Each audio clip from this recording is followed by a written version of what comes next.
ஒருத்தர் உதவி செய்யக்கூடிய மனப்பான்மை அதிகம் உள்ளவர்னு தெரிஞ்சா அடிக்கடி அவர்கிட்ட எதுவாக இருந்தாலும் நம்ம கேட்டு வாங்கிக்கலான்ட்டு மனிதனுடைய மனோநிலை இருக்கும்.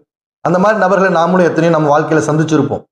அப்போ நாம் இன்னைக்கு ஒரு உதவி செய்கிறோம் அப்படின்னா அந்த மனிதர், அந்த உதவி செய்யக்கூடிய மனிதரிடத்துல உதவி பெறக்கூடிய மனிதர் அடிக்கடி கேட்குறாரு அப்படின்னு சொன்னால் கேட்குறவருக்கு கொடுக்கலாம், ஒன்றும் தப்பில்லை. சரியா, அதற்கான கூலி நமக்கு அல்லாஹ் நிச்சயமாக மறுமையிலையும் தருவான். சரியா, அதில் எந்த சந்தேகம் இல்லை. ஆனால் இப்போ கேட்டு உதவி கேட்டு வாங்கினார் இல்லையா, அவருடைய நிலையை தான் கொஞ்சம் யோசிக்கணும். ஏன்னு சொன்னால் நபி ஸல்லல்லாஹு அலைஹி வஸல்லம் தெளிவாக சொல்லிட்டு போயிருக்காங்க, அல் யதுல் உலியா ஹைரும் மினல் எது சுஃபுலா. அதாவது வாங்கும் கையை விட கொடுக்கும் கை மேலானது நபி ஸல்லல்லாஹு அலைஹி வஸல்லம் சொல்லியிருக்காங்க. அப்படின்னா என்னங்க அர்த்தம்? உதவி பெற்று வாங்குறாரு இல்லையா, கையை நீட்டி ஒருத்தட்ட காசு வாங்குறாரு இல்லையா, அவருடைய கையை விட அவருக்கு ஒருத்தர் கொடுக்குறாரு இல்லையா, அந்த கொடுக்கக்கூடியவருடைய கை மேலானது அப்படின்னு சொல்லி நபி ஸல்லல்லாஹு அலைஹி வஸல்லம் சொல்லியிருக்காங்க.